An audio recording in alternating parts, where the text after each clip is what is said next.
The views and opinions expressed on the following program are not necessarily those of Choice 105.3 or its advertisers.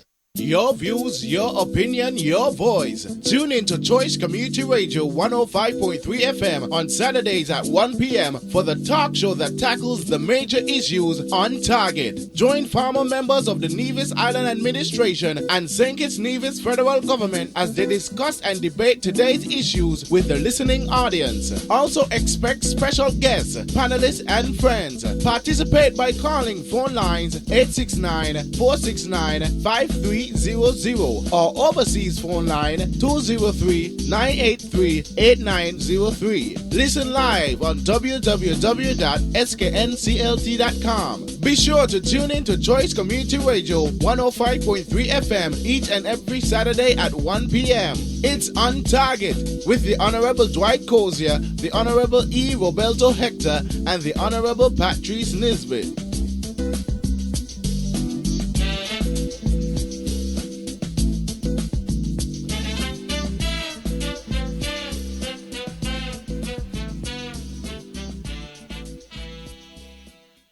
Where the press is free and every man is able to read, all is safe. That is the motto of the national newspaper of the Federation of St. Kitts and Nevis, the SKN Leeward Times. Be sure to purchase our latest issue at our many distributors, including TDC City Drugstore, Slacks Liquor, Chapter 1 Bookstore, Dongfang Supermarket, Superfood Supermarket, Island Tires and Hardware, Rams Supermarket, Hosford's Value Mart, Cost Me Less, Best Buy Gingerland, X-Petrol, E&F Enterprise, Mansa's Last Stop, and A.V. Jones & Sons. Stay up to date with what's going on in the Federation, the wider Caribbean, and the whole world. Buy yourself a copy of the SKN Leeward Times newspaper. For more information, be sure to call 1-869-469-1049 or log on to our website www.sknclt.com. Get in touch with your favorite presenter or go live on Choice Community Radio 105.3 FM by calling local line 1-869-469-5300. Calling from overseas? No problem. Call 1-203-983-8903. It's your SKN Choice Times and we want to hear from you.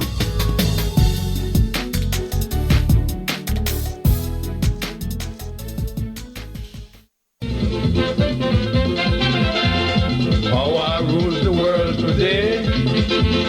Power corrupts, they say. And absolute power corrupts you. Absolutely. It can change a man who has a heart of gold, make him cruel, wicked, self-centered and cold. Many men in this land, many organizations fought for freedom and justice throughout the land. When they have power and authority, they don't give a damn about nobody. Prostituting the island to all and sundry, they peddling my people's right, exploiting, oppressing, less freedom, more suffering. I wonder how we survive. Think it over, my friend. Think it over again. Think it over, don't vex with me, shorty. Think it over, I'm singing as I sing. Hello and welcome to this Saturday, August 5 edition of On Target. Very good afternoon to all of the Choice family. I'm your host, Dwight Cozier, and with me in the studio this afternoon is our resident panelist, Dr. Kelvin Daly. We also have with us the Honorable E. Roberto Hector and the Honorable Patrice Nisbet. We are aided by the very able and efficient sound engineer, Ronaldo DJ X-Ray Bartlett. And so we want to once again say a very, very good afternoon, welcome, and ask you to draw closer to your listening devices, whether those be the radio on which you're listening Choice 105.3 FM, or your cell phones or your computers or tablets. If you are, then you're listening to us at www.sknclt1053.com, and if you were to Google SKN Choice Times, you should be able to find our other connecting devices, our connecting streams at that juncture. We are going to go into the program this afternoon because I am told by some of the panelists here that they will be sojourning to the food fair later today, and so perhaps we shall have but an abbreviated version of On Target this afternoon. I know Mr. Hector looks forward to the food fair annually. He flavored the food fair when he was a Minister of Agriculture with a large, copious amount of agricultural produce. And I don't know what the present minister is doing, but let's hope that he has, in fact, followed in the footsteps of the Honorable E. Roberto Hector. We have with us this afternoon also the headlines of the national newspaper of the Federation of St. Kitts and Nevis, the SKN Leeward Times. And on the headlines we have doing business worsens under the unity government, says the World Bank.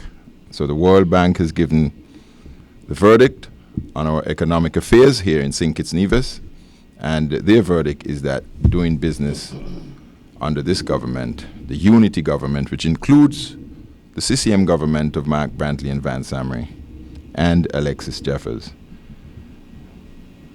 doing business under this government has worsened, and it only underlines my suspicion that we, as citizens and residents of this federation, are continuously neglected, and we are so because it is my opinion that this government is nothing short of a criminal enterprise that we're tolerating at this time.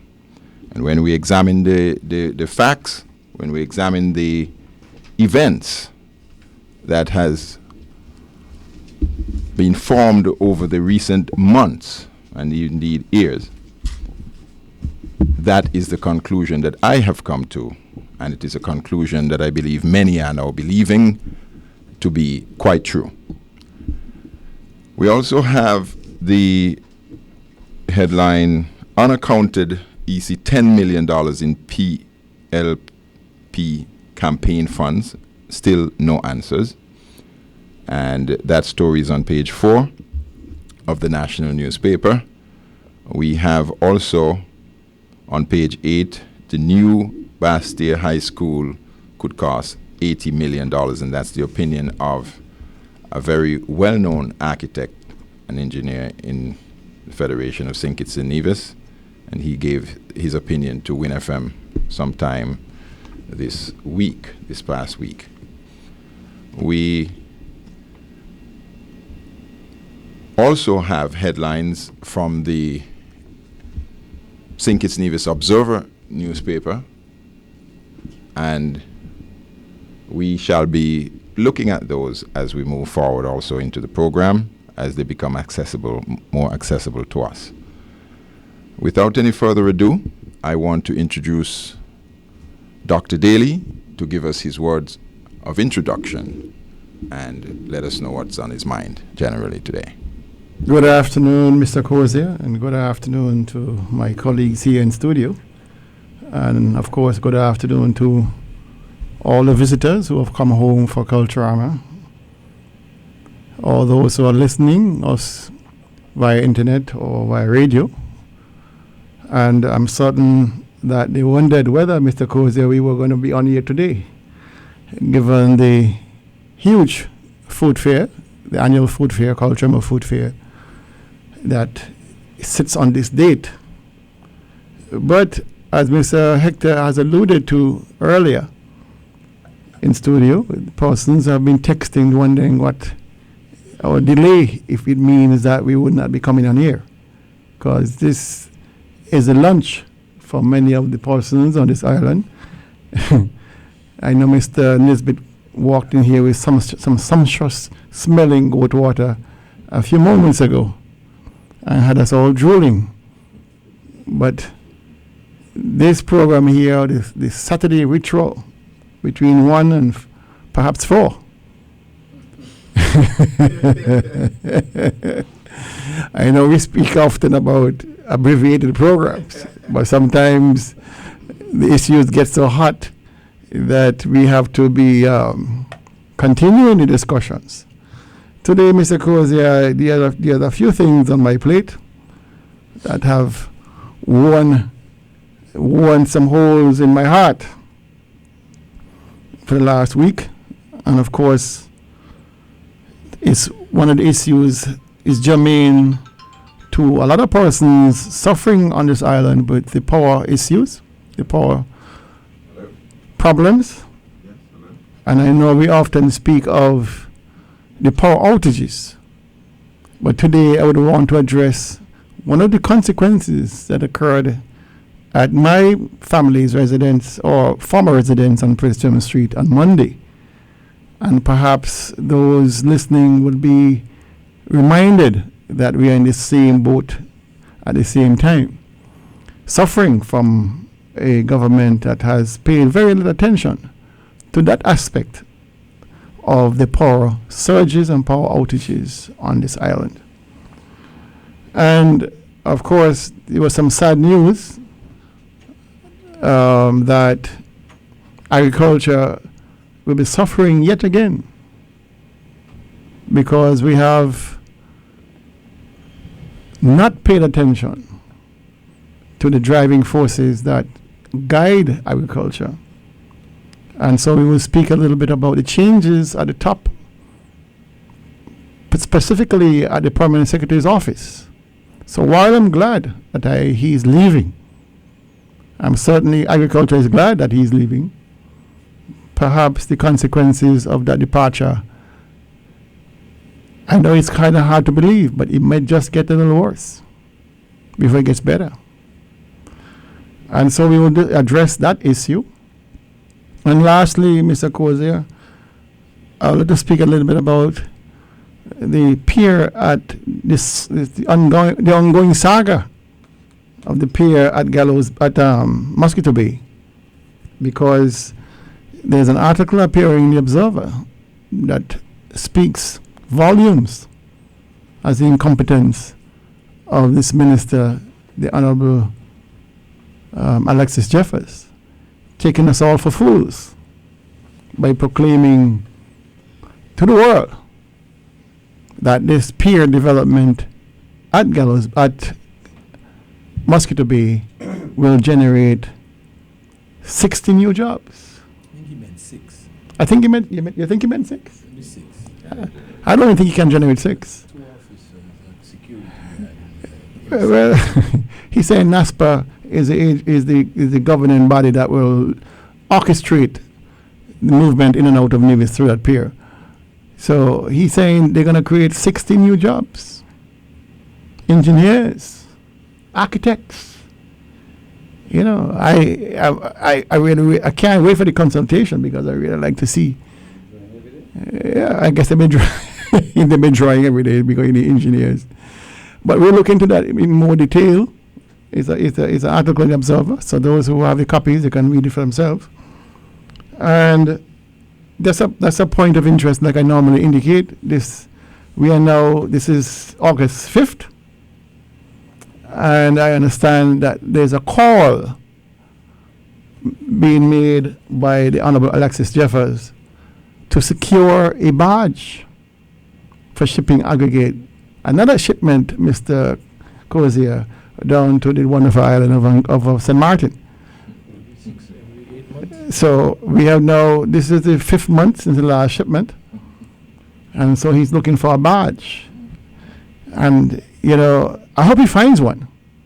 I really hope he finds one, because it'll be interesting to see what calculation he's going to use now to fool people as to the efficacy of such a movement of material from Nevis to St. Martin.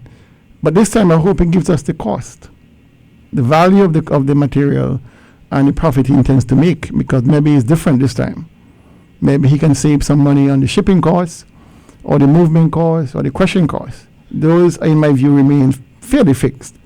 So I would really like to see his statistics, his mathematics, why he is engaging or seeking to engage in a follow-up shipment. Perhaps it is due to the embarrassment of the first, and what we've been saying all along, that there will never be a second. So perhaps he's looking to prove us wrong and costing the people of Nevis money just to prove us wrong. But those are my issues, Mr. Cozier. Thank you very much, Dr. Daly. And indeed, we shall delve into those issues as we progress this program.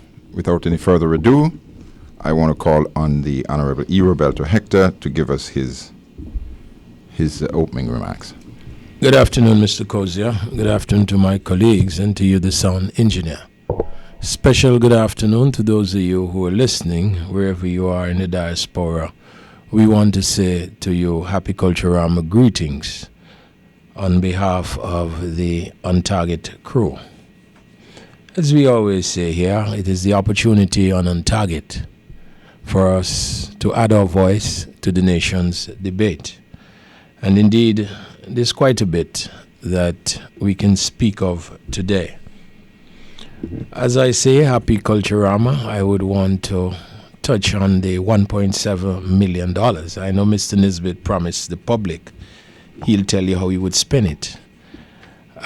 Those who were in the bullpen, the Rose Garden, I understand that they measured the water to be 18 inches after the rainfall.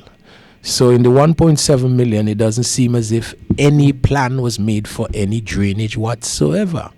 And I would want to comment more. I understand the videos are circulating. People are seeing it. And I would want to add my piece more about what we needed for Culturama and the fact that you use used containers, spend 1.7 million, and that is the talk of the day. Everybody who go to that place is telling you. Other than one or two workers, I understand one worker walked away with $400,000. The check in labor costs, and the check was written to his girlfriend, I believe, something like that. But we are looking for the money, trying to follow the money, and the exuberance of spending. But I say to you, Happy Culturama. The other issue that I would want to look at, we are going back to the dark days when we are preparing for last lap. We've had a notice from Jovan Swanston to say you would be out of electricity. I would want to share with you some of the comments. Somebody who said they have an ice making machine and how they are suffering for Culturama. Dr. Daly, I know how you suffered with your ice cream. You are now selling it in liquid form, I understand. Milkshake. Like milkshake. So... yeah, it's while we can smile at it, gentlemen, the situation in Nevis is serious. Big swimsuit competition, and one person said again they have the problem where they couldn't go to the show because they couldn't iron. There's no notice that is given to you as to what is happening.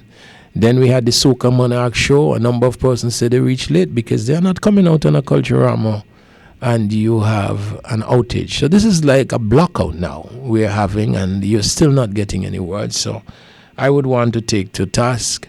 I am told that another technician has resigned from Nevlec, and there's a lot of internal confusion.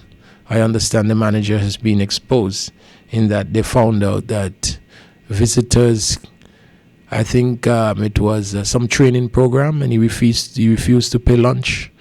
Money. Yes, you have problems, and the number of appliances that people are losing, of course, I would want to encourage. And then the final issue I would want, Hamilton is still suffering from electricity and water. And added to that, there was a shooting incident in Clegot this week, but it was kept as a secret. And so, Nivisions, wherever you are, as you enjoy Culturama, I know you are concerned not about the quality of the show, but whether or not you're going to have electricity, whether or not you're going to be safe, whether or not you're going to be robbed. And so this afternoon, in my brief comments, I intend to take the government to task for their inability to secure for you your safety at a time like this, their inability for you to be able to have water to do the number of domestic things and daily living things that you would want to do. And I would also want to take them to task this afternoon for the electricity. And finally, Kozia, I may want to add a word as to how many things are coming soon. It's how many things are coming soon. And I believe we need to put up a sign that coming soon, there'll be a change in government. And I think that is coming soon, Culturama Troop. You're proposing, Dr. Daly. It's a little late for that. I think it is easier for us to seek to change the government. So those are my way of introduction, Mr. Kozia, and I wouldn't want to bore the public. I don't think, contrary to what Dr. Daly is saying, please do not serve such a lunch this afternoon that it would be 4 hours. I think as politicians we have to mix and mingle a bit at the food fair and make sure that we greet Nivisions and get to know what their feelings are, because they're on the ground at this time, and I believe they should be able to give you a ringside commentary. The food fair, for example, is within the area where we were promised that this park with swimming pool and a pier was coming soon. And the funding, the source of the funding dried up, and we were able to realize that was because of the real estate deal of Mark Brantley and his wife. Put us in some problems. So that won't be coming soon at all. And so those are my opening remarks, Kozia, and I would say a little more when I have my opportunity. Thank you very much, Mr. Hector. And indeed, the shooting that you referred to did happen. It involved, it was reported late. We got the report late, but we were able to include part of it in the editorial nonetheless. The Cotton Ground resident was in fact shot at, reportedly in Clegot, Gingerland. It is reported that he got out of his vehicle, and as he stood next to it, a lone gunman fired a bullet, and the glass shattered. He was scratched. Luckily, he got away, with just the scratches and not another fatality on the island news. But it could very well have been a fatality.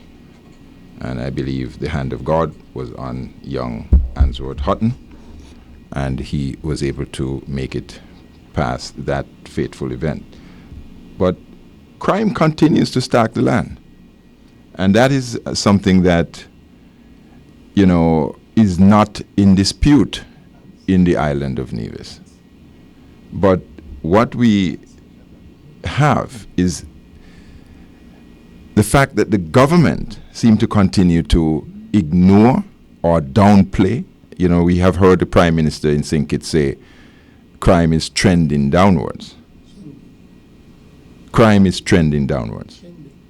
Well, some people say he said trending, but we know what he means. He means that crime is diminishing. And that is not so. That is a blatant lie. And when you look at the fact that you have the CCM government in Nevis putting, allowing this and that, the one of their members, activists, and a worker in the government to sing a blatantly, in my opinion, blatantly political calypso called What a Government. It speaks to the desperation of CCM, Mr. Hector. I believe the desperation that it speaks to is that they know that their days are numbered. And so I do not feel for 1 minute that the people of Nevis are in doubt of that, and that I believe from what is being said on the ground that we shall see a resounding change in this island come election day. So we just need to urge the government to call election. It is up to the Premier. I believe it is his last hooray. He has said that he will not stand for further elections, and God bless him as he goes wherever he wants to go. And I do believe Nevis would miss him, because we would miss the power outages, we would miss the corruption, we would miss all of the negative impacts on the economy that has caused poverty and crime to stark this land called Nevis. And so, indeed, we will miss you, Mr. Amory, when you are gone. With those words, I want to say a very good afternoon to the Honorable Patrice Nisbet, and to bid him to give us his piece, what's on his mind, in his opening remarks. Mr. Cozier, and let me say good afternoon to my fellow panelists, the Honorable E. Roberta Hector and Dr. Kelvin Daly, who are always here every Saturday to bring the message to the nation. As much as we normally speak about the despair and decay and the mayhem that is happening around us, we always offer the people of this country a glimmer of hope and expectation that better days are indeed ahead for the people of this country once they are prepared to make the right choice, once they are prepared to once again invest in the men and women of the Nevis Reformation Party. We are not like woodlice, as some people would want to describe us, but I can say without any water in my mouth that the decay and the mayhem that CCM has brought this country, that is the way how woodlice operate. If I understand what is or what are woodlice, if I understand how they operate, because I believe that I have a fair understanding the way how woodlice operate, and I believe that it is ingenious, it is indecent to refer to fellow nationals of Nevis and St. Kitts as woodlice. Don't ever do that. We attack you on the policy of the day. But to put it in song, to say that the Nevis Reformation Party that built over 400 homes in this country over a 7-year period, that those good men and women are woodlice, is a disservice to our nation. And I believe that we should not accept that. But that is the nature of that government. That is the nature of the supporters and activists of that government.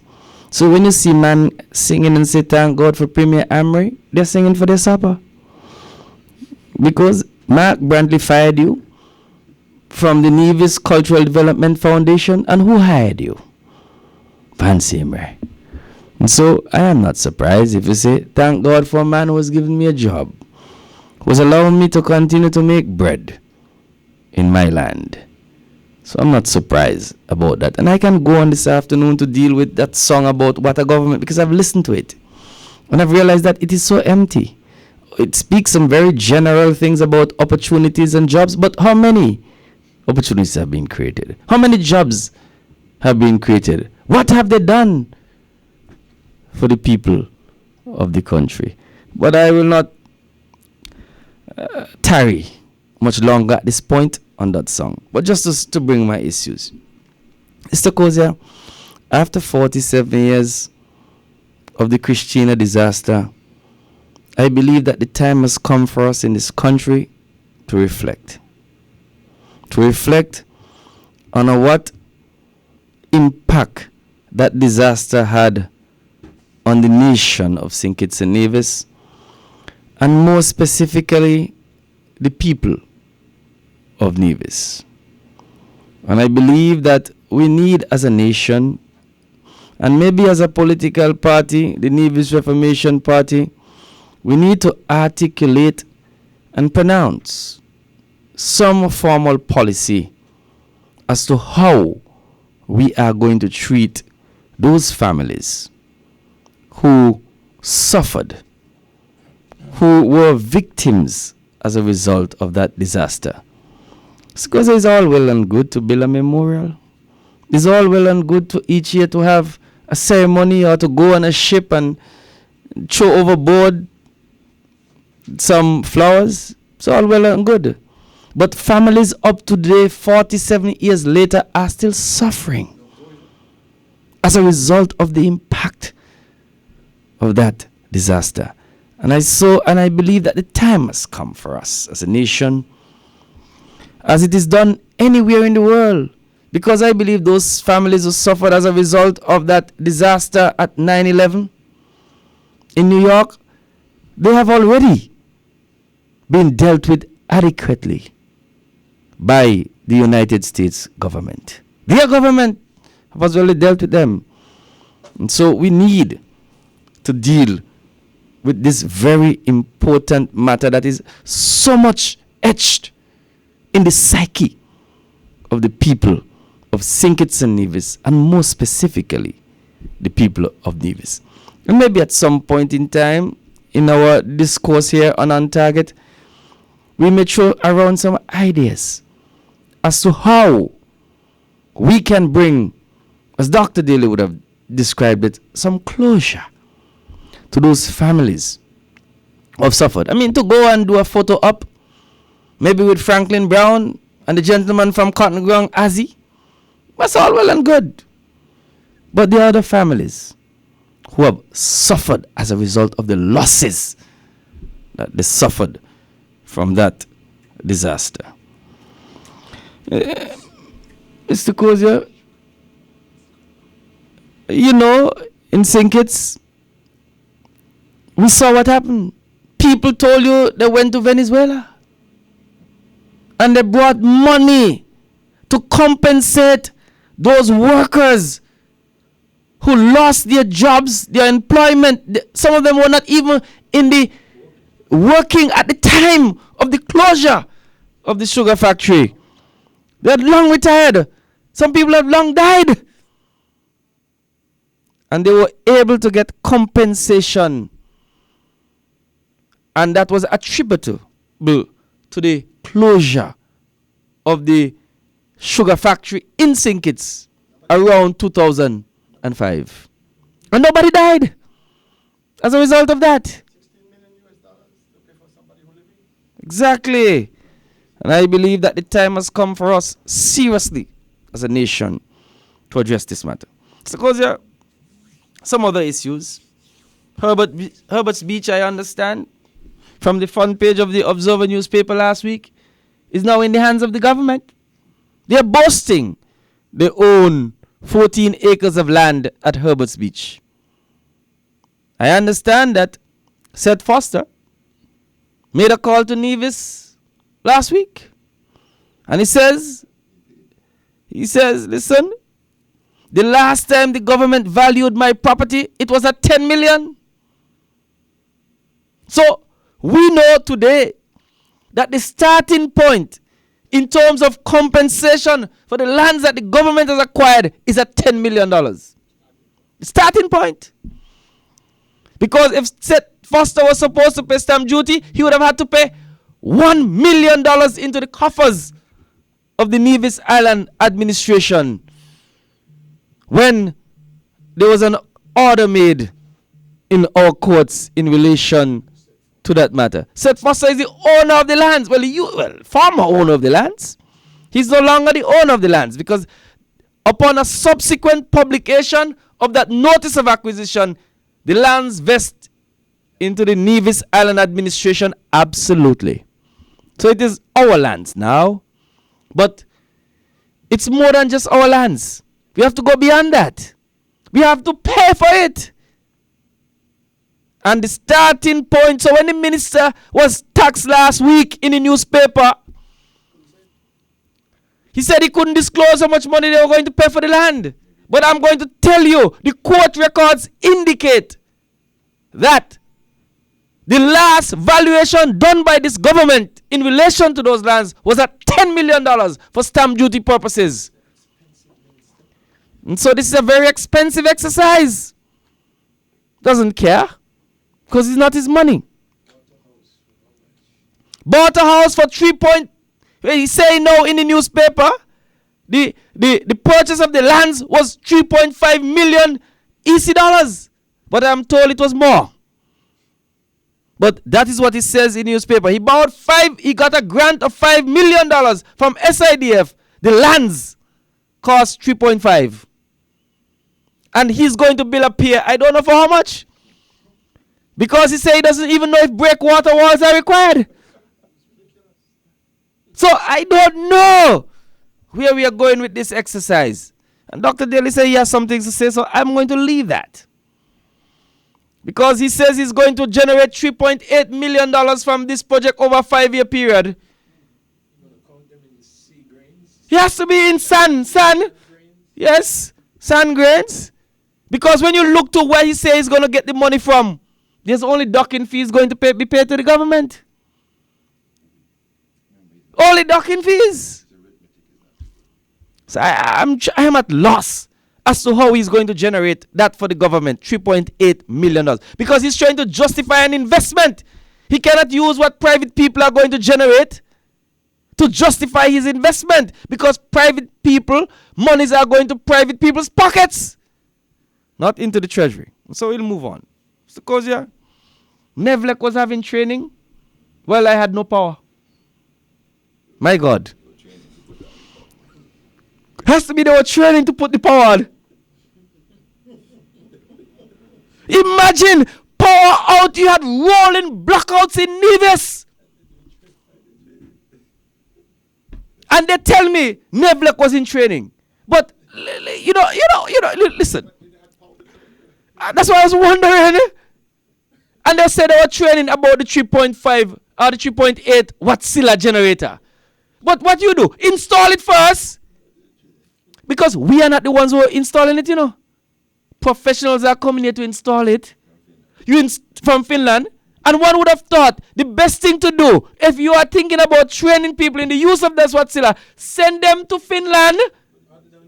Other than the minister going and traveling first class. Boom, boom. At the factory testing. Well, Finland and Norway, wherever they went. Norway. And say working good. And now come to the people of Nevis when they are rolling blackouts in Nevis. Say you're doing training on the Watsilla. But one would have thought the more prudent thing to do. Send the engineers there. Let them train before the machine come. Or the engine comes to Nevis. You don't wait until the engine come to Nevis and say you're training people to how to work this engine. That's not how it works. My God. When the engines went down, the people were in training. That is why I had no power. Couldn't even iron my shirt.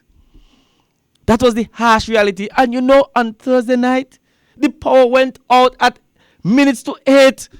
And it never came back until 2:30 in the morning. It looked like they were telling me they wait until the show finish to bring back the power. Where I was, in St. James. That was the harsh reality. And my little daughter there telling me, Daddy, I'm hot. That's what they're telling me. I'm hot. And I couldn't even assist her. I was trying to fan her. To make her feel cool. No breeze. Exactly. Security concerns in relation to that. And lastly, Mr. Kozia, you know that the CPL is back in town. And so, at some point in time during this month of August, we will be able to go and watch a couple of the matches and enjoy our players who are participating in this year's edition of the Caribbean Premier League. I think Mr. Powell is there. Kyron Powell should be there. Mr. Willett, I think he's also there. So we should be able to go over there and see some of the matches. And so, Mr. Kozia, those are the issues that one would want to raise, of course. The electricity matter I will comment on a little later. The statement made by the minister that electricity has been stabilized. He said something, I saw something on Win FM News. He says he's stabilized. That's what he says. I'll leave it at that, Mr. Kozia. Thank you very much, Mr. Nisbet. And we will now take a short break, after which we will delve into the issues. Where the press is free and every man is able to read, all is safe. That is the motto of the national newspaper of the Federation of St. Kitts and Nevis, the SKN Leeward Times. Be sure to purchase our latest issue at our many distributors, including TDC City Drugstore, Slacks Liquor, Chapter 1 Bookstore, Dongfang Supermarket, Superfood Supermarket, Island Tires and Hardware, Ram Supermarket, Hosford's Value Mart, Cost Me Less, Best Buy Gingerland, X Petrol, E&F Enterprise, Mansa's Last Stop, and A.V. Jones and Sons. Stay up to date with what's going on in the Federation, the wider Caribbean, and the whole world. Buy yourself a copy of the SKN Leeward Times newspaper. For more information, be sure to call 1-869-469-1049 or log on to our website www.sknclt.com.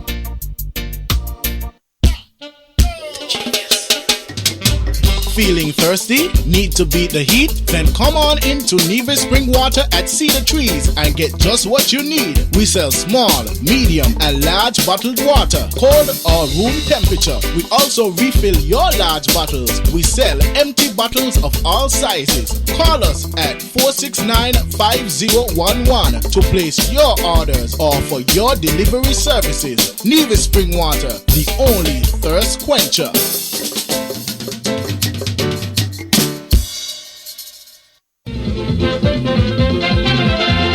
Power rules the world today. Power corrupts, they say. And absolute power corrupts you. Absolutely. Thank you very much and welcome back to this edition of On Target. Indeed, we have issues here that we are going to now apply the bright light of scrutiny on, and we want to begin with the Venerable Dr. Kelvin Daly as he leads with the issues. Good afternoon once again. Since we closed our last session with the electricity problem, I think I'll open with that. Mr. Cozy, on Monday this week, a fire started at my mother's property on Prince William Street and caused substantial damage, more smoke damage than anything else. And of course, I was able to put out the fire without the intervention of the fire department. But after that, it was all downhill, because when I contacted the manager of the Nevlec, he was quite courteous, I must admit, and indicated that he would send some investigators there in the course of the day, but they were having training for the Watsilla, and therefore once they concluded their training, he would allow someone or some persons to come and investigate the fire. He instructed me to write to him detailing the issue, which I did. Within the hour, he had a letter from me. And he called me yesterday to indicate that he had a letter at his office in reply to my correspondence. I unfortunately didn't catch the office before it's closed, and therefore, but he shared with me the basic content of the letter. And what he said there are two issues. And the first issue, Nevlec, there was no, in his view, Nevlec did not record a power surge. And therefore, my claim that a surge would have ignited a battery that was on being charged at the business place of a tenant. Nevertheless cannot accept that the surge, any surge, they would have recorded it if they had a surge, and he could not take responsibility for the surge.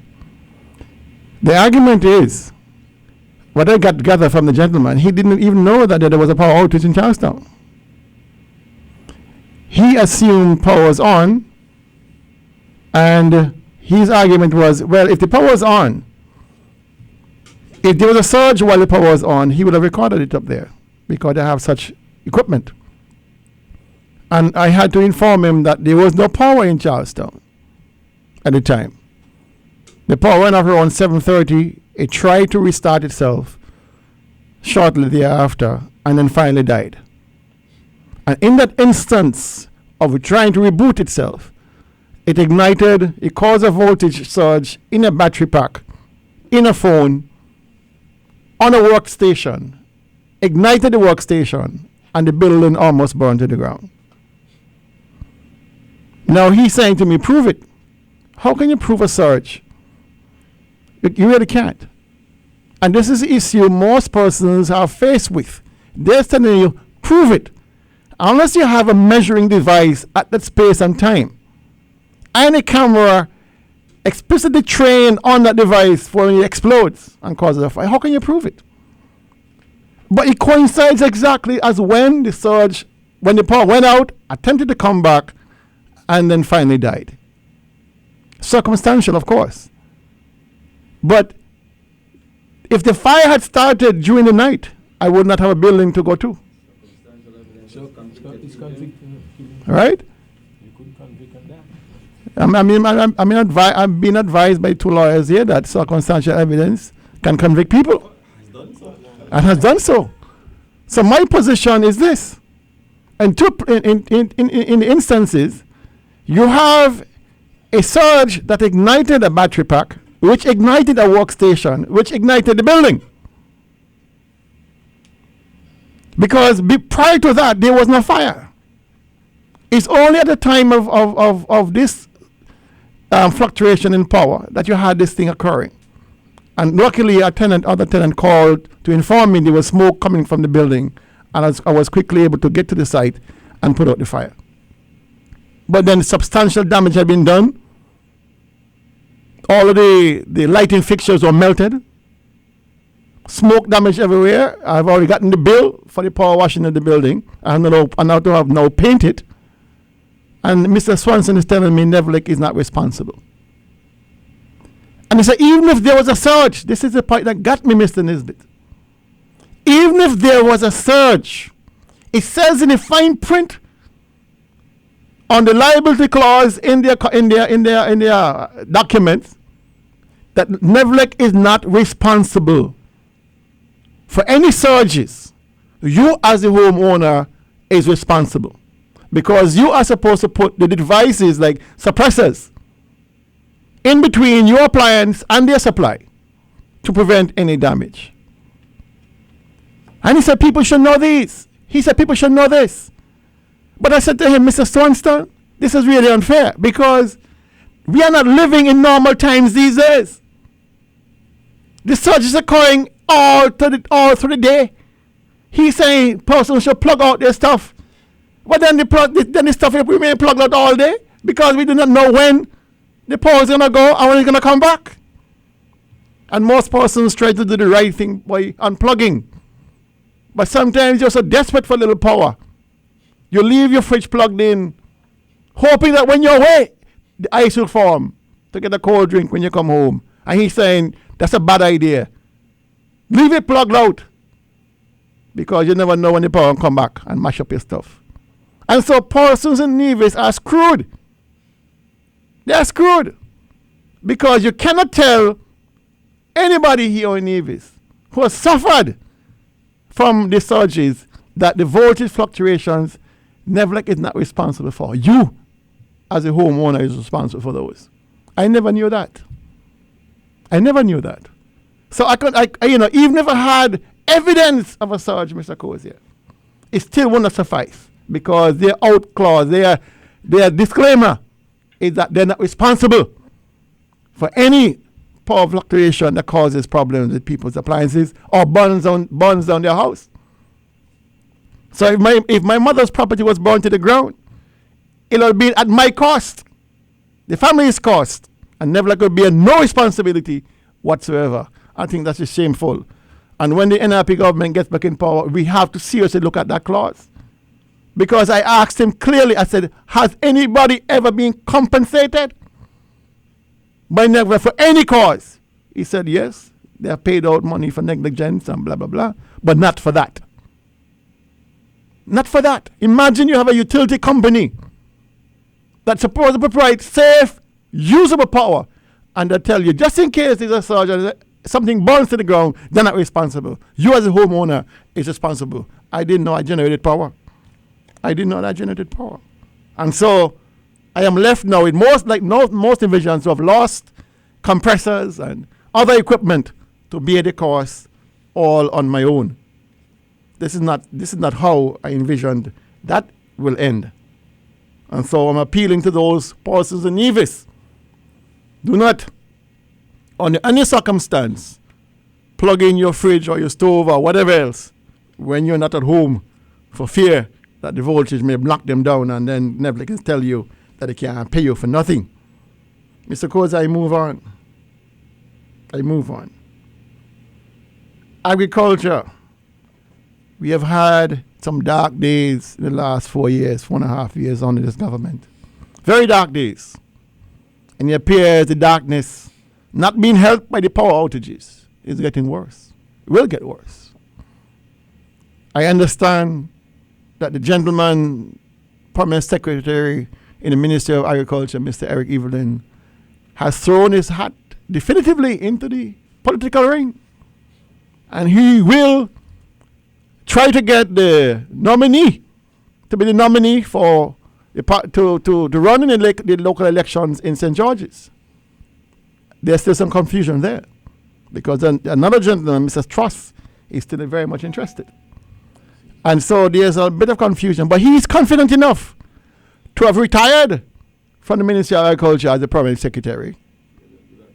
And therefore, he has declared his hand. He has not told his subordinates at the ministry he's leaving. He has introduced a new replacement as an associate and as an how do you call it there now? An assistant. But he has not indicated to the good folks at agriculture that he's leaving. But I'm glad he's leaving, Mr. Cozier. I am so glad he's leaving. I would roll out the red carpet for the gentleman if I had a chance. He should have left a long time ago, you're right. Because of his incompetence and his weakness, agriculture has contracted in all different directions. Under his leadership, Mr. Cozier, productivity has declined. The number of new farmers has decreased by over 25%. Lands under cultivation decreased by over 60%. Farm output down by over 40%. Support to farmers is down. And when I say support to farmers, I'm talking about things like land preparation. The average waiting time now is 3 months. We have short going seasons here. And how are you going to tell a farmer you can't do anything before the next 3 months? That's his bread and butter. So that is down. When we were there, we increased storage. We doubled it by 100% at the marketing depot. Nothing has changed since under his watch. The activity of farmers groups, Nevis growers and the others, down. And we all know the devastating program they have about monkey banquet. What's that causing? What effect it is having on farmers here on Nevis? The monkey population has exploded. And they're talking about feeding monkeys to make them even fatter. Our program bore results. We almost halved the population in 22 months. And now they're talking about monkey banquet. The minister itself is a monkey banquet. The minister of monkey banquets. They had a disastrous program to cull donkeys, shooting them for $75 a head and dumping them all over the place. When they closed the dump because we made noise about it, they opened the beaches and dumped them there. And so we have a problem. So they've stopped that program now. So we are back to square one. No plans to go forward. They killed the aquaculture program. Fish farming, they killed it. Because it was started on the EU belt a hectare and they don't want anything to do with that. Anything that we did, they stopped it. They have not advanced on the platform we built for agro-processing. $1.2 million new building and Prospect. New equipment at Prospect. And those guys have not moved it 1 inch under this new Eric Evelyn and his minister donkey banquet. They have not moved it an inch forward in terms of commercializing agro-processing. Foolishness. Yeah, I read a piece about the fruit festival that somebody wrote in the Observer. And he's talking about, we're making cakes. We're having cakes, cheesecake made out of fruits. Really? Can I find a cheesecake in Antigua? Or in Barbuda? Or in St. Kitts? Can I find any product under this NIA going to the plant? I can find it in St. Kitts. I wouldn't go further afield than St. Kitts. We have not advanced anything in agro-processing. Wonderful platform. Modern building. Modern equipment. And we have not advanced. This is where we are. He's talking about an ice cream competition using mango as the base. Mr. Hector, how many times you have done that? How many times have you done that? How many times you have gone through that scenario? You know, it's like a show and tell. We have not advanced it. Can you go into Superfoods, into Best Buy, into Value Mart, and find any product that came to that agro-processing plant? Talk about ice cream. If we were there, we'd have had an ice cream plant already because it was on the table, a dairy, to make ice cream right there at Prospect and export. Here they're talking about having some ice cream down in town. Things are bad already with me down there. And you know, they're gonna get somebody to make some ice cream and cut me out even more to business. They're gonna generate. Well, you see how it goes. And they're talking about they're having a watermelon eating competition because there's so many melons on the island. Jesus, Jiminy Cricket. Eating, they got a few melons and they're gonna eat them. You understand? This is show and tell, Mr. Kozia. This is not serious agriculture. Or there's so many melons on the island, we're gonna have an eating competition. Really?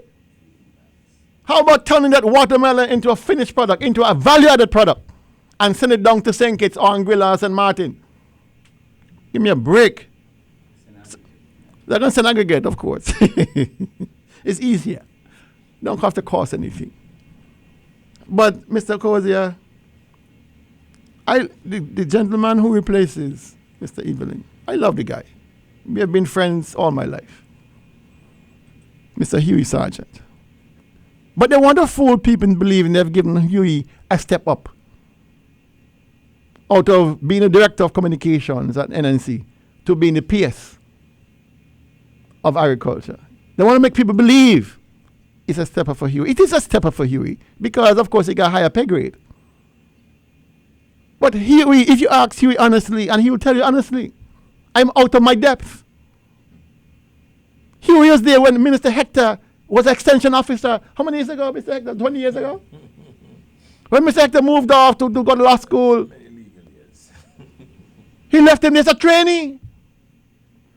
And Mr. Hector went off to do his law, and Huey went off to do communications or something like that. And then we're bringing him back to offer what direction to agriculture? Like I said, I love the gentleman. We talk all the time. But he's going to be like a deer in the headlights. He doesn't know where to go. But it goes deeper than that. This is a slap in the face of the present director of agriculture. Just slap him down. Just slap him down. Because the logical move for this would have been to slide the director over. He's a master's in agriculture. NRP educated that young man in Trinidad. He came back under my tutelage, under the head tutelage at the Ministry of Agriculture. So we know his capacity. They dragged out the appointment to make him director. No notice have even gone out to say this man is director. He got his paper quietly, and he had to be the one telling people. The PS did not tell anybody, we have a new director in agriculture. He had to do it himself. Or you hear to the grapevine, this is the new director of agriculture. So the logical move would have been, given the gentleman has been working in agriculture all these years, he's a trained agriculturalist, and you want to move agriculture forward, you're talking about food security and nutrition security, move the gentleman over.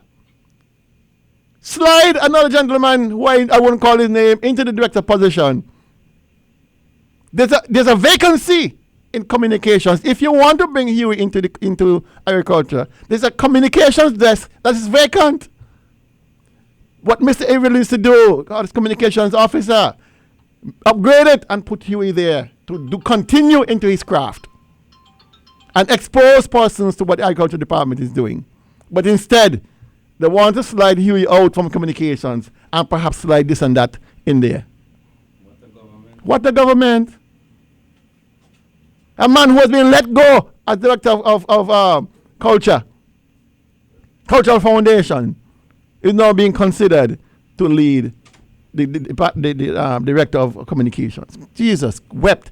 This is nonsense. But I expect nothing from a minister like Jeffers. He don't know nothing, and he don't care who else don't know. Here's a man who willfully is now threatening the very fabric of agriculture. Because, you see, with the ascension of Mr. Sargent, it demoralizes the entire department. What possible directions can Mr. Sargent give to the people up there? How can he give them direction when he himself don't have a direction when it comes to agriculture? The man's not trained like that in agriculture. Why are you going to torture him like that? Why are you going to torture the people of Nevis like that? It's nonsense. It's absolute rubbish. And the farmers of Nevis need to say, we will not take this. But we are so accustomed to taking all this nonsense. It almost become normal now. Everything is normalized. This is the height of ridiculousness. So when the poor gentleman goes to represent agriculture, whether locally or regionally or internationally, what he's going to say? What will be his vision for agriculture in Nevis? I tell you, Mr. Huey Sargent, once you get properly appointed, come and look for me. Come and look for Mr. Hector. We will guide you to make sure you succeed, because they put you there to fail. They have put you there to fail. Come and look to us, and we will guide you in the way to go. And lastly, Mr. Cozier, the peer at Mosquito Bay. I read with interest a paper, The Observer, editorial, not an editorial, a story, that the peer, the EIA, and the plans are now at Ministry of Planning. That's what they said. I think the EIA is there. The EIA has not been, the EIA has not yet been done. The plans, the drawings have been submitted, and the drawings have yet to be approved. All right? But what struck me, what struck me is the fact that the project speaks to 60 new employees being employed. The Minister Jeffers is trying to convince the people of Nevis that 60 persons will be employed. And included in that 60 are all those persons who would have worked on design and drawings. So you do the figuring out. I hire about a hectare to draw for me, and all of a sudden he become an employee. Once the drawing is finished, he's an employee. Total ridiculousness. So 60 persons will be employed, he said, and a revenue base of 3.8 million over 5 years. That is about $760,000 a year in revenue, Mr. Nisbet. And that money is coming from the sale of merchandise. What, Mr. Hector, what are they going to be selling over there? Seawater, I believe.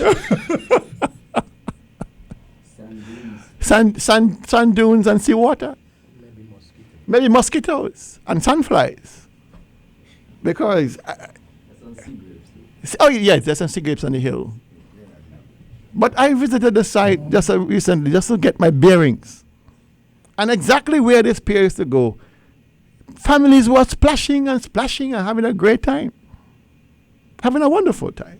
So I'm wondering. But he says here, there'll be merchandise sale. There'll be a lift and haul out service. And fees from that as part of the projected revenue.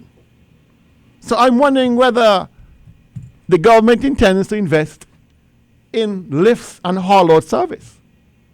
Or is that going to be a private person, a supporter of the party who's going to get that? But I'm wondering when they lift and haul these boats, Mr. Cozier, where they're going to put them? I saw the strip of land. I don't know where they're going to put them. Because if you're going to charge me to pull your boat out, I want to make sure my boat is secured. And I know for a fact the government doesn't own any other land there. They're going to put them in the road. We're going to put a flat overpass, put them on the road and let the traffic go over the overpass. That's what he said. That's what he said, right? That's what Minister Jefferson said. They're going to have boatyard facilities. And they're going to charge docking fees and fuel oil sales. I'm at a loss. Because I went there sometime in the week last week just to see the expanse of the property and all of these things here. I'm wondering where, unless they're going to go up like a skyscraper. You drive there every day, Mr. Nisbet, and you don't see where. And they're going up. I got a feeling they're going up. They're going to be a multi-story project.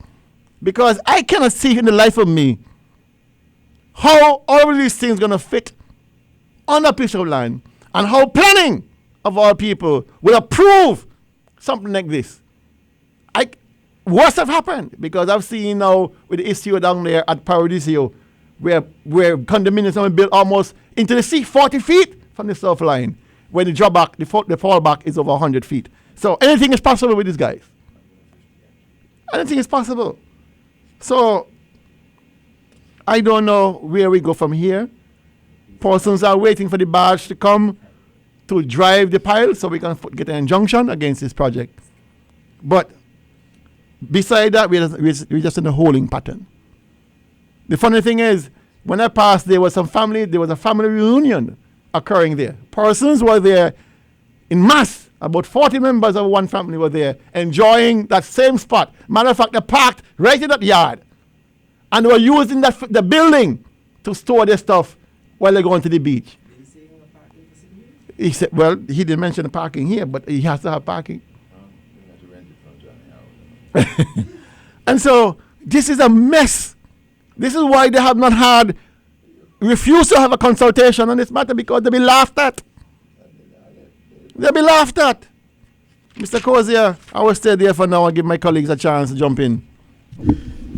Thank you very much, Dr. Daly.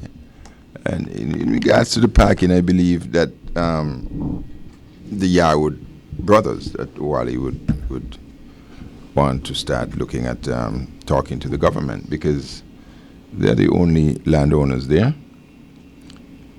Next to the facility is the main road, and it's a very busy road. I believe the Honorable Patrice Nisbet. I believe the Honorable Patrice Nisbet sojourns that way each morning on his way to work, and again in the evening.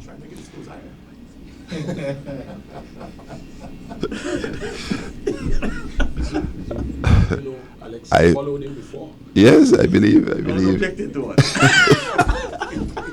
And so, when you look at the area, though, seriously, there is a boat parking facility on the other side.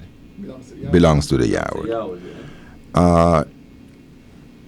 Right across from that is Ridge Road, which is a road that takes you up on the hill, and then you go back further. You're going into a hill and private property. Going back towards Wally Beach, there is a clear area that is capable of being cleared. So perhaps there will be yet. Has been earmarked for development. Well, this is an acquisition government, so perhaps there will be yet another. Perhaps there will be yet another acquisition of that piece of land, Dr. Daly, because. But the budget is 5 million. Well, The budget has blown up. as I've said before, the hard-working minister is a not so smart working minister, He's not good at math. and he's not good at math. So therein is our tragedy. Mr. Kozia, it's not all acquisitions that have been held to be above board, There are acquisitions that have been challenged successfully. Yes. So the government cannot go around willy-nilly and try to exercise its power of acquisition just like that. Because I am looking at this acquisition at Camps Estate in relation to this 14 acres of land, because the government had said to the world, they have not just said to the people of St. Kitts and Nevis that they have acquired this land for recreational purposes.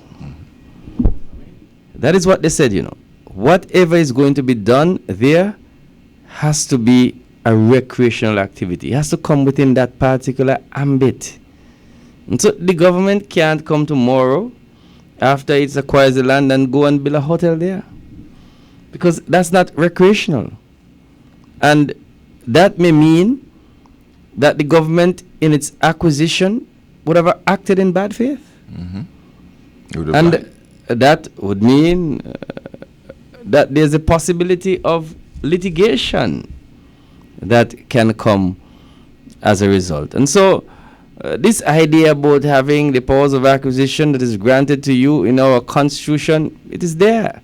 But it has to be exercised in a very judicious manner, and it can be capricious, because the government knows before it has gone and acquired these lands for the building of this pier and whatever facilities, it knows for a fact that it has no other lands in the area. And so if it wants to provide facilities with regards to oil storage, parking, lifting of boats, storage, the government has to have these things in their contemplation when they would have had the purchase of this land. Remember, they didn't compulsory acquire this land, They bought this land by a private treaty.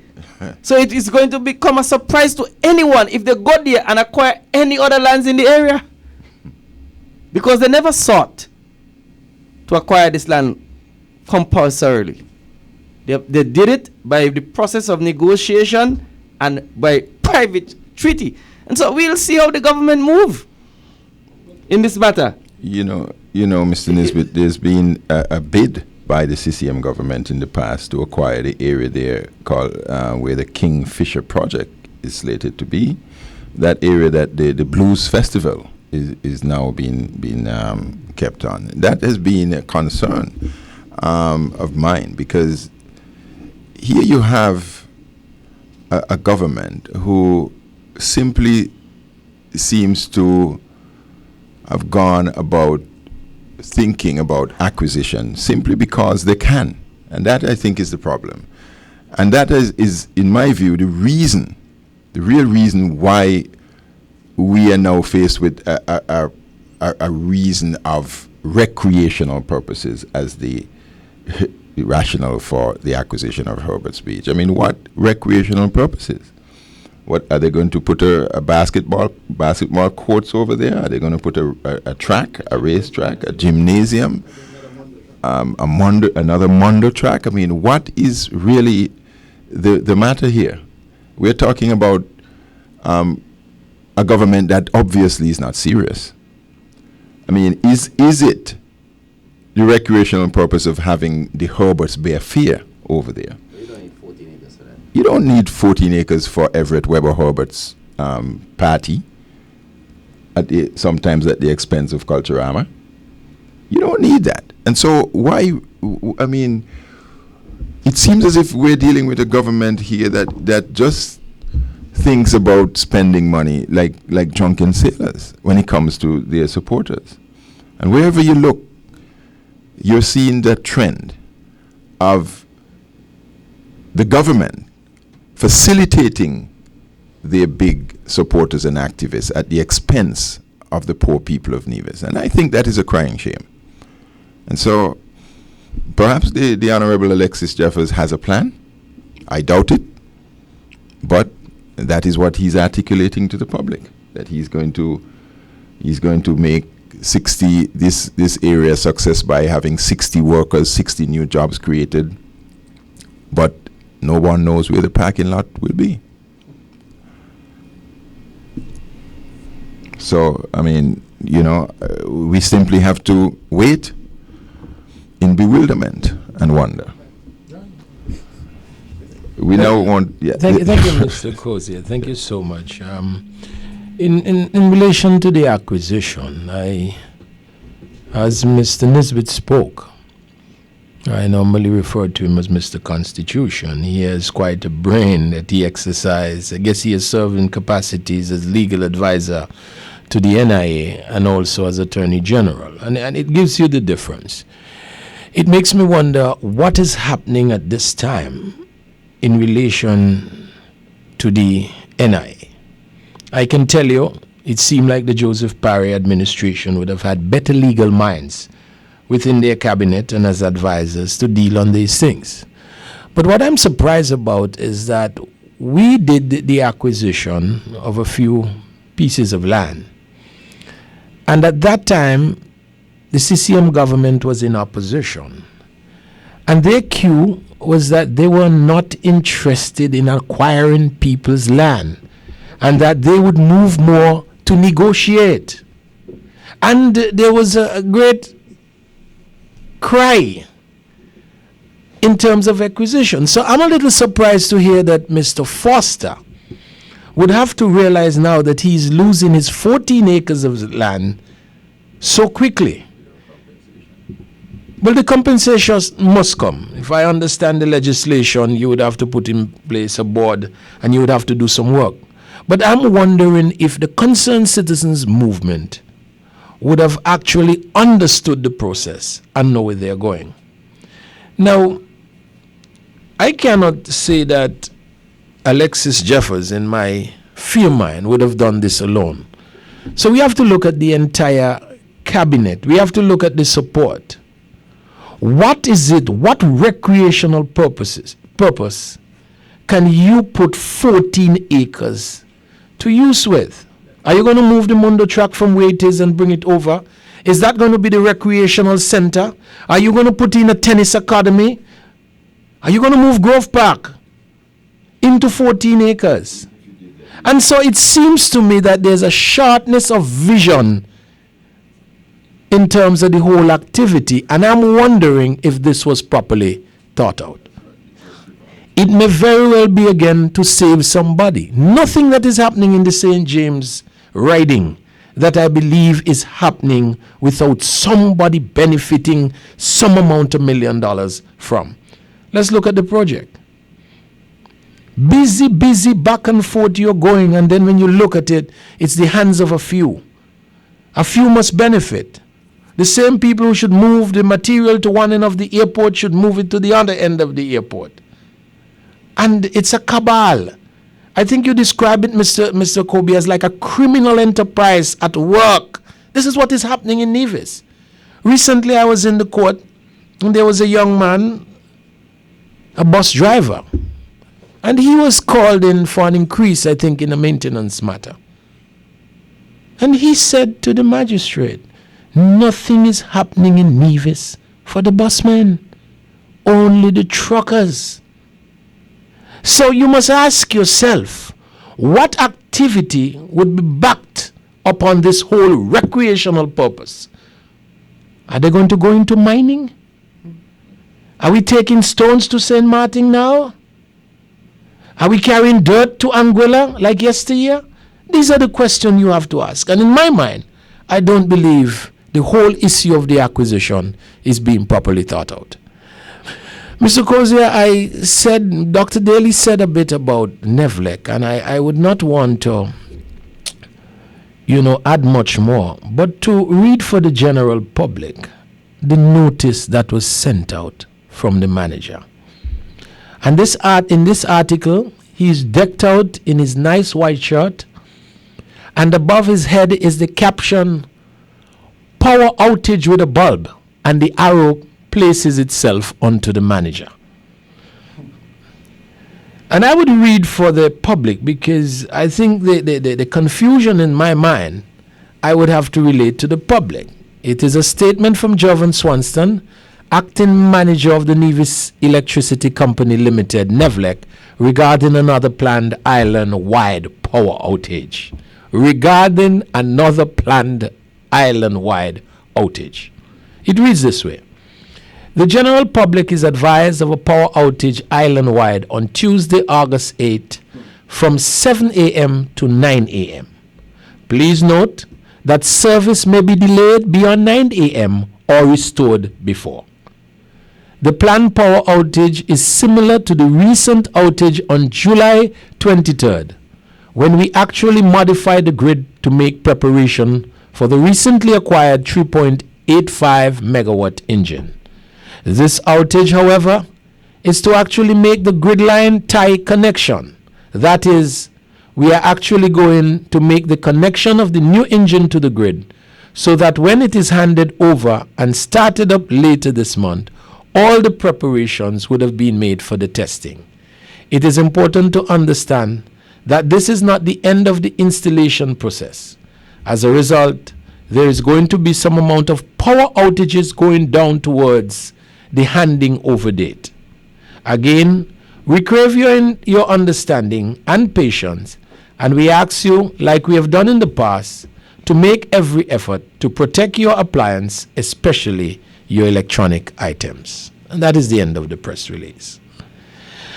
I would want to go back and to highlight to Nevision. And first, let me say, I believe NEVLEC needs a public relations officer. And NEVLEC needs someone, I don't know if this is the case whereby they are having legal advice, because Brantley is the lawyer for NEVLEC, and he's also the deputy premier. But these sort of announcements that are going out must be structured, and they must give the public some assurance as to what the problem is. Mr. Hector. Not to stop you before you do analysis, but you have been around Nevis for quite some time. And I'm sure during your lifetime so far, we have had engine sets added to power generation. Can you recall from your memory, we have had these planned and unplanned outages in Nevis? Can you recall from your memory? I can't recall. I used to live right next to the power station in Charlestown. And this is why I'm trying to say to you, we have reached a crisis position in Nevis. And I believe NEVLEC, whether through themselves or through their lawyers, must come and let the public know what is happening. It is not fair for you, Mr. Nisbet, or for any other person living in the St. James riding to be out of electricity every night of Culturama and to put it back on after the show. It is not right. There is a crisis in Nevis in terms of the electricity, and the first thing the manager needs to do is to be truthful with the people of Nevis. In fact, I would draw your attention to the parliament sitting. When the Honorable Alexis Jeffers speaking in Parliament, refused to tell the nation what the problem was. And he turned to us and said, and to the entire population, Jovan Swanston would be making a statement later. That is the level of leadership that we are having in this country. On statement by ministers, he said to us that Jovan Swanston would be making. Well, the world know. The world know that he doesn't have any confidence in Jovan. And he has said it over and over again. Under his dead body would Jovan be appointed manager. In fact, I am told that the words were out that the Premier has said, you must do the right thing. And when they had reached to the end of what the right thing should be, I am told by those on the street that the right thing is to employ a new manager. But in looking at this particular statement, I want you to understand that it is said here clearly. There's an uncertainty as to what is going to happen as it relates to the power outage on Tuesday morning. It is uncertainty. And the uncertainty will continue for a much longer time. Listen, it is important to understand that this is not the end of the installation process. And as a result, there's going to be some amount of power outages going down towards the handing over date. You know what they didn't add there? And beyond. And that is the level of uncertainty as it relates to the provision of electricity within the country. It's a huge problem we have. And for you to camouflage it and disguise it and make us believe that you're in control of it, we would not believe that. Listen, we have moved from the decision where it seemed like the cabinet would have said, we are going to blame NRP for this outage. That did not work. The public did not receive that well. And so you're at the point now where you have to do what you call plan outages. How are you going to have plan outages? And then this thing of making people live in fear. One guy have lost 7 washing machines from his complex apartment. And somebody must pay for that. Somebody must pay for that. And I am encouraging people to bombard them with this thing and take these matters where the court can decide upon them. That is what I'm asking people to do. You cannot cause such discomfort in people and want to frighten them into believing that it is their fault. And it shows the thinking. Because look at the end of the statement. Again, we crave your understanding. What understanding you could have with an electricity provider who can't give you a steady supply of electricity? We crave your understanding and patience. And we ask you, like we have done in the past, and the question you have to ask yourself, how many more times in the past? To make every effort to protect your appliances, especially your electronic items. I am saying to you, we have journeyed to that point now where NEVLEC lead not to charge anybody for their electricity use for the next 2 months. And that is the challenge that I'm issuing. It has reached to that stage that you cannot be charging people or asking them to pay electricity bills for the next 2 months or so. You have to do it. You have to do it. Because people deserve better. And that is what we are saying here on Target. Nivisions deserve better, and you ought to be honest in terms of what the situation is at NEVLEC. I'm saying to you, legal fees are not to be paid this month. Legal fees are not to be paid to Mark Brantley's firm this month. I don't want to call it retainer. I'm calling it legal fees for a purpose. Because I can't see why such a leading firm will be continuing to offer such legal advice. This is the advice, believe you me. Not to pay anybody or to frighten them in terms of making them believe that the onus is on them to protect their appliances. the same law firm of the minister. And so I started earlier and I said, those of us who are enjoying Culturama, and I believe that the concerned citizens movement in their way is somehow in a state of panic. You wouldn't want so many persons to be on the island, whether it by way of reunion or just for the season, the festive season, to come to that conclusion. Because if you are to follow it on Facebook, it sounds like nothing is really troubling here. But I'm saying to you, if you are here for Culturama, you have a ringside view as to what we are talking about, and your conclusion is that on target, we are disseminating the ball-by-ball commentary as it is in the day's play, and we are not making it up. Mr. Kozia, I also said that I would want to make a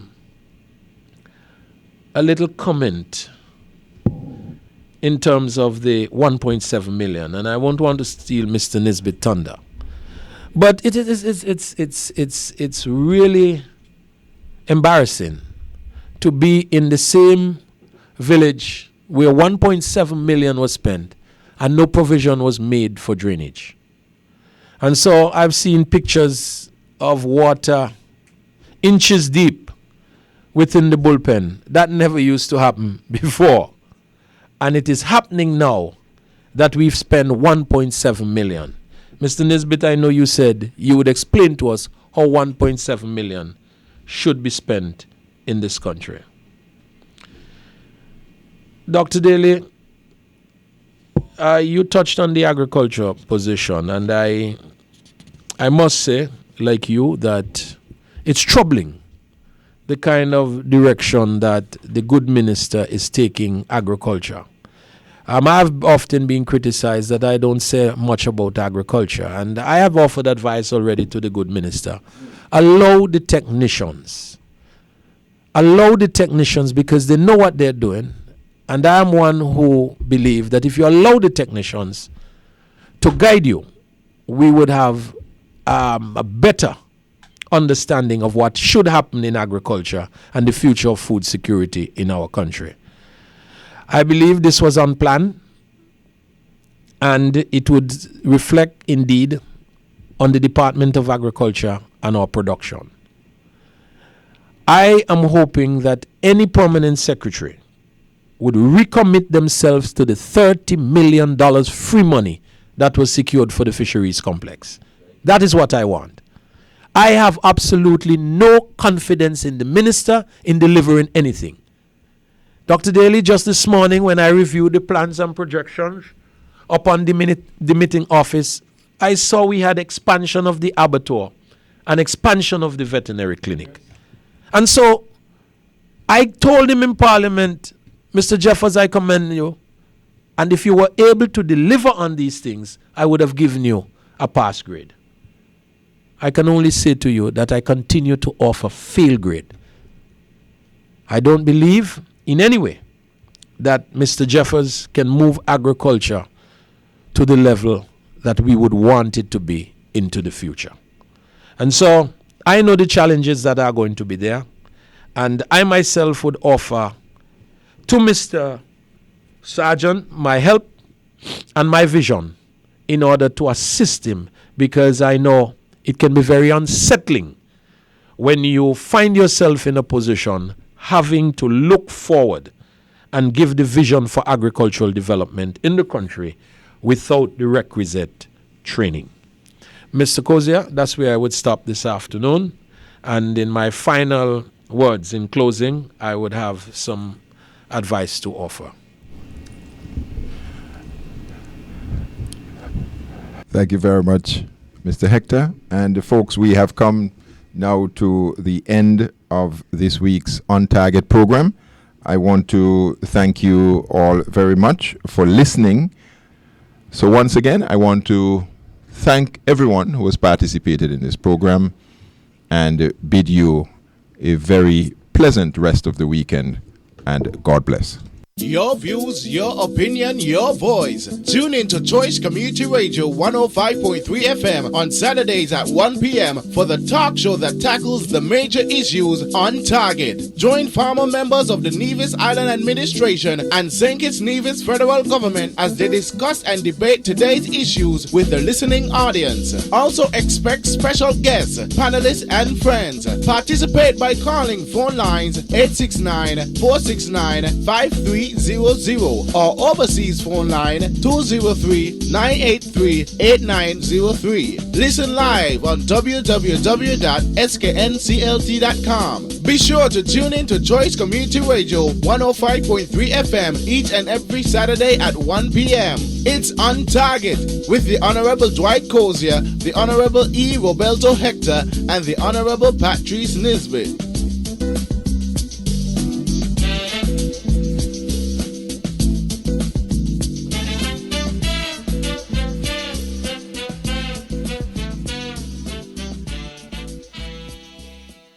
The views and opinions expressed on the preceding program are not necessarily those of Choice FM, Community Radio, or its advertisers.